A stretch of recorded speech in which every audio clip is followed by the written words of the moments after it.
Chapter 8. Surveys his position. I mentioned before that I had a great mind to see the whole island, and that I had travelled up the brook, and so on to where I built my bower, and where I had an opening quite to the sea, on the other side of the island. I now resolved to travel quite across to the seashore on that side, so, taking my gun, a hatchet, and my dog, and a larger quantity of powder and shot than usual, with 2 biscuit cakes and a great bunch of raisins in my pouch for my store, I began my journey. When I had passed the vale where my bower stood, as above, I came within view of the sea to the west, and it being a very clear day, I fairly descried land. Whether an island or a continent, I could not tell, but it lay very high, extending from the west to the west-southwest, at a very great distance by my guess. It could not be less than 15 or 20 leagues off.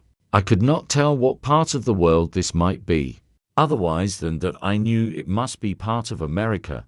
and, as I concluded by all my observations, must be near the Spanish dominions, and perhaps was all inhabited by savages, where, if I had landed, I had been in a worse condition than I was now, and therefore I acquiesced in the dispositions of Providence, which I began now to own and to believe ordered everything for the best. I say, I quieted my mind with this, and left off afflicting myself with fruitless wishes of being there. Besides, after some thought upon this affair, I considered that if this land was the Spanish coast, I should certainly, one time or other, see some vessel pass or repass one way or other, but if not, then it was the savage coast between the Spanish country and Brazil's, where are found the worst of savages, for they are cannibals or men-eaters, and fail not to murder and devour all the human bodies that fall into their hands. With these considerations, I walked very leisurely forward. I found that side of the island where I now was much pleasanter than mine. The open or savanna fields sweet, adorned with flowers and grass, and full of very fine woods. I saw abundance of parrots, and fain I would have caught one, if possible. To have kept it to be tame, and taught it to speak to me. I did, after some painstaking, catch a young parrot,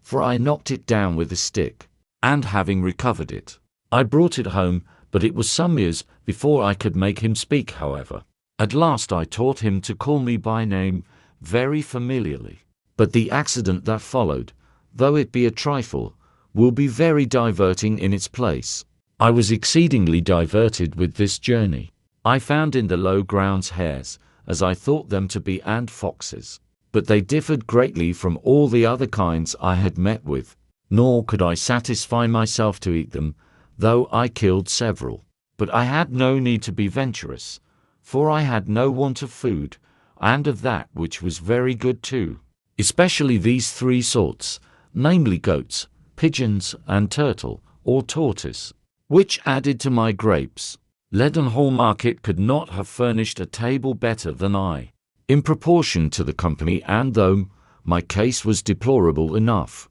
yet I had great cause for thankfulness that I was not driven to any extremities for food, but had rather plenty, even to dainties. I never travelled in this journey above 2 miles outright in a day, or thereabouts, but I took so many turns and returns to see what discoveries I could make, that I came weary enough to the place where I resolved to sit down all night, and then I either reposed myself in a tree, or surrounded myself with a row of stakes set upright in the ground, either from one tree to another, also as no wild creature could come at me without waking me. As soon as I came to the seashore, I was surprised to see that I had taken up my lot on the worst side of the island, for here, indeed, the shore was covered with innumerable turtles, whereas on the other side I had found but 3 in a year and a half. Here was also an infinite number of fowls of many kinds,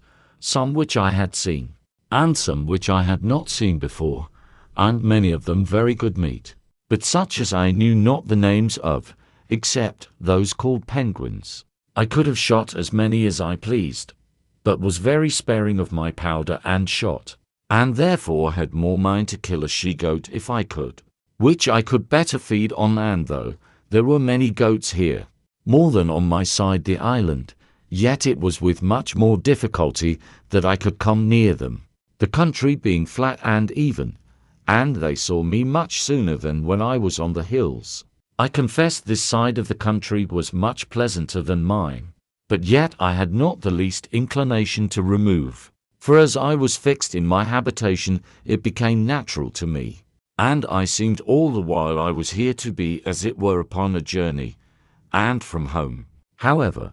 I travelled along the shore of the sea towards the east, I suppose about 12 miles, and then setting up a great pole upon the shore for a mark, I concluded I would go home again, and that the next journey I took should be on the other side of the island east from my dwelling, and so round till I came to my post again. I took another way to come back than that I went, thinking I could easily keep all the island so much in my view, that I could not miss finding my first dwelling by viewing the country, but I found myself mistaken. For being come about 2 or 3 miles, I found myself descended into a very large valley, but so surrounded with hills, and those hills covered with wood, that I could not see which was my way by any direction but that of the sun, nor even then, unless I knew very well the position of the sun at that time of the day. It happened, to my further misfortune, that the weather proved hazy for 3 or 4 days while I was in the valley, and not being able to see the sun, I wandered about very uncomfortably, and at last was obliged to find the seaside, look for my post, and come back the same way I went, and then, by easy journeys, I turned homeward, the weather being exceeding hot, and my gun, ammunition, hatchet, and other things very heavy. In this journey my dog surprised a young kid, and seized upon it, and I, running in to take hold of it, caught it, and saved it alive from the dog. I had a great mind to bring it home if I could, for I had often been musing whether it might not be possible to get a kid or 2, and so raise a breed of tame goats, which might supply me when my powder and shot should be all spent. I made a collar for this little creature, and with a string, which I made of some rope yarn, which I always carried about me, I led him along, though with some difficulty, till I came to my bower, and there I enclosed him and left him, for I was very impatient to be at home, from whence I had been absent above a month. I cannot express what a satisfaction it was to me to come into my old hutch, and lie down in my hammock bed. This little wandering journey, without settled place of abode, had been so unpleasant to me, that my own house, as I called it to myself, was a perfect settlement to me compared to that, and it rendered everything about me so comfortable, that I resolved I would never go a great way from it again, while it should be my lot to stay on the island. I reposed myself here a week, to rest and regale myself after my long journey, during which most of the time was taken up in the weighty affair of making a cage for my Pole, who began now to be a mere domestic, and to be well acquainted with me. Then I began to think of the poor kid which I had penned in within my little circle, and resolved to go and fetch it home, or give it some food. Accordingly, I went, and found it where I left it, for indeed it could not get out, but was almost starved for want of food. I went and cut boughs of trees, and branches of such shrubs as I could find, and threw it over, and having fed it, I tied it as I did before, to lead it away, but it was so tame with being hungry, that I had no need to have tied it, for it followed me like a dog, and as I continually fed it, the creature became so loving, so gentle, and so fond, that it became from that time one of my domestics also, and would never leave me afterwards. The rainy season of the autumnal equinox was now come, and I kept the 30th of September in the same solemn manner as before, being the anniversary of my landing on the island, having now been there 2 years, and no more prospect of being delivered than the first day I came there. I spent the whole day in humble and thankful acknowledgments of the many wonderful mercies which my solitary condition was attended with, and without which it might have been infinitely more miserable. I gave humble and hearty thanks that God had been pleased to discover to me that it was possible I might be more happy in this solitary condition than I should have been in the liberty of society, and in all the pleasures of the world that He could fully make up to me the deficiencies of my solitary state, and the want of human society, by His presence and the communications of His grace to my soul, supporting, comforting, and encouraging me to depend upon His providence here, and hope for His eternal presence hereafter. It was now that I began sensibly to feel how much more happy this life I now led was, with all its miserable circumstances, than the wicked, cursed, abominable life I led all the past part of my days, and now I changed both my sorrows and my joys. My very desires altered, my affections changed their gusts, and my delights were perfectly new from what they were at my first coming, or, indeed, for the 2 years past. Before, as I walked about, either on my hunting or for viewing the country, the anguish of my soul at my condition would break out upon me on a sudden, and my very heart would die within me, to think of the woods, the mountains, the deserts I was in, and how I was a prisoner, locked up with the eternal bars and bolts of the ocean, in an uninhabited wilderness, without redemption, in the midst of the greatest composure of my mind. This would break out upon me like a storm, and make me wring my hands and weep like a child. Sometimes it would take me in the middle of my work, and I would immediately sit down and sigh, and look upon the ground for an hour or two together, and this was still worse to me, for if I could burst out into tears, or vent myself by words, it would go off, and the grief, having exhausted itself, would abate. But now I began to exercise myself with new thoughts. I daily read the Word of God, and applied all the comforts of it to my present state. One morning, being very sad, I opened the Bible upon these words, "I will never, never leave thee, nor forsake thee." Immediately it occurred that these words were to me. Why else should they be directed in such a manner, just at the moment when I was mourning over my condition,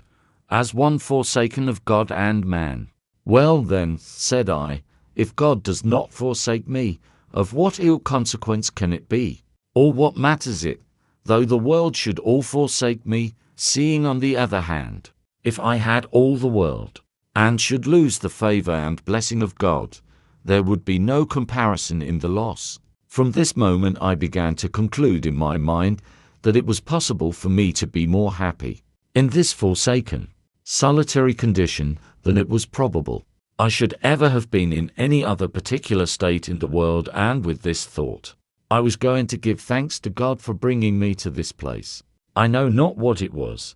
but something shocked my mind at that thought, and I durst not speak the words. "How canst thou become such a hypocrite," said I, even audibly, "to pretend to be thankful for a condition which, however,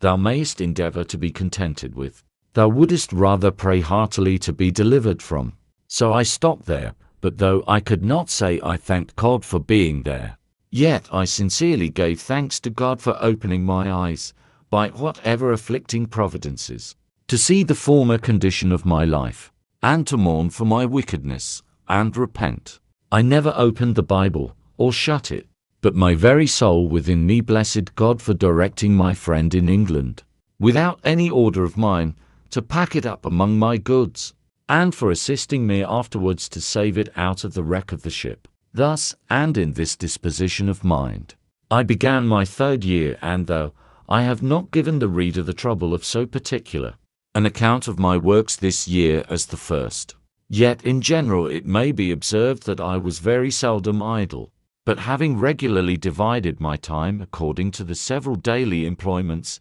that were before me, such as, first, my duty to God, and the reading the Scriptures, which I constantly set apart some time for thrice every day. Secondly, the going abroad with my gun for food, which generally took me up 3 hours in every morning, when it did not rain. Thirdly, the ordering, cutting, preserving, and cooking what I had killed or caught for my supply. These took up great part of the day. Also, it is to be considered that in the middle of the day, when the sun was in the zenith, the violence of the heat was too great to stay out, so that about 4 hours in the evening was all the time I could be supposed to work in, with this exception, that sometimes I changed my hours of hunting and working, and went to work in the morning, and abroad with my gun in the afternoon. To this short time allowed for labor, I desire may be added the exceeding laboriousness of my work, the many hours which, for want of tools, want of help, and want of skill, everything I did took up out of my time. For example, I was full 42 days in making a board for a long shelf, which I wanted in my cave, whereas 2 sawyers, with their tools and a sawpit, would have cut 6 of them out of the same tree in half a day. My case was this: it was to be a large tree, which was to be cut down, because my board was to be a broad one. This tree I was 3 days in cutting down, and to more cutting off the boughs, and reducing it to a log or piece of timber. With inexpressible hacking and hewing I reduced both the sides of it into chips, till it began to be light enough to move. Then I turned it, and made one side of it smooth and flat, as a board from end to end. Then, turning that side downward, cut the other side till I brought the plank to be about 3 inches thick, and smooth on both sides. Anyone may judge the labor of my hands in such a piece of work, but labor and patience carried me through that, and many other things. I only observe this in particular, to show the reason why so much of my time went away with so little work, namely that what might be a little to be done with help and tools, was a vast labor and required a prodigious time to do alone, and by hand. But notwithstanding this, with patience and labor, I got through everything that my circumstances made necessary to me to do, as will appear by what follows. I was now, in the months of November and December, expecting my crop of barley and rice. The ground I had manured and dug up for them was not great, for, as I observed, my seed of each was not above the quantity of half a peck, for I had lost one whole crop by sowing in the dry season. But now my crop promised very well, when on a sudden I found I was in danger of losing it all again by enemies of several sorts, which it was scarcely possible to keep from it, as, first, the goats, and wild creatures, which I called hares, who, tasting the sweetness of the blade, lay in it night and day, as soon as it came up, and eat it so close, that it could get no time to shoot up into stalk. This I saw no remedy for but by making an enclosure about it with a hedge, which I did with a great deal of toil, and the more, because it required speed. However, as my arable land was but small, suited to my crop, I got it totally well fenced in about 3 weeks' time, and shooting some of the creatures in the daytime, I set my dog to guard it in the night, tying him up to a stake at the gate, where he would stand and bark all night long. So in a little time the enemies forsook the place, and the corn grew very strong and well, and began to ripen apace. But as the beasts ruined me before, while my corn was in the blade, so the birds were as likely to ruin me now, when it was in the ear. For, going along by the place to see how it throve, I saw my little crop surrounded with fowls, of I know not how many sorts, who stood, as it were, watching till I should be gone. I immediately let fly among them, for I always had my gun with me. I had no sooner shot, but there rose up a little cloud of fowls, which I had not seen at all, from among the corn itself. This touched me sensibly, for I foresaw that in a few days they would devour all my hopes that I should be starved, and never be able to raise a crop at all, and what to do I could not tell. However, I resolved not to lose my corn, if possible, though I should watch it night and day. In the first place, I went among it to see what damage was already done, and found they had spoiled a good deal of it, but that, as it was yet too green for them, the loss was not so great, but that the remainder was likely to be a good crop if it could be saved. I stayed by to load my gun, and then coming away, I could easily see the thieves sitting upon all the trees about me, as if they only waited till I was gone away, and the event proved it to be so, for as I walked off, as if I was gone, I was no sooner out of their sight than they dropped down one by one into the corn again. I was so provoked that I could not have patience to stay till more came on, knowing that every grain that they ate now was, as it might be said, a peck loaf to me in the consequence. But coming up to the hedge, I fired again, and killed 3 of them. This was what I wished for, so I took them up, and served them, as we serve notorious thieves in England, hanged them in chains, for a terror to others. It is impossible to imagine that this should have such an effect as it had, for the fowls would not only not come at the corn, but, in short, they forsook all that part of the island, and I could never see a bird near the place as long as my scarecrows hung there. This I was very glad of, you may be sure, and about the latter end of December, which was our second harvest of the year, I reaped my corn. I was sadly put to it for a scythe or sickle to cut it down,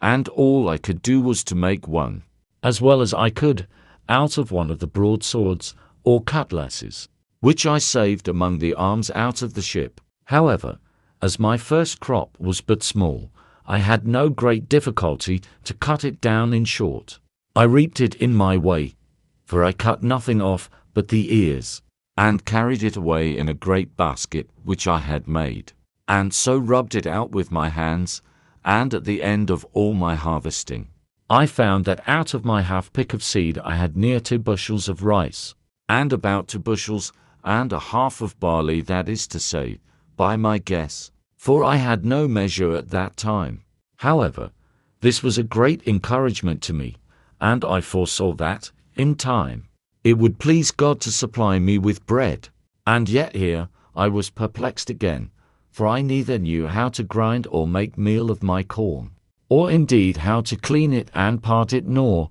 if made into meal, how to make bread of it, and if how to make it. Yet I knew not how to bake it. These things being added to my desire of having a good quantity for store, and to secure a constant supply, I resolved not to taste any of this crop, but to preserve it all for seed against the next season, and in the meantime to employ all my study and hours of working, to accomplish this great work of providing myself with corn and bread. It might be truly said, that now I worked for my bread. I believe few people have thought much upon the strange multitude of little things necessary in the providing, producing, curing, dressing, making, and finishing this one article of bread. That was reduced to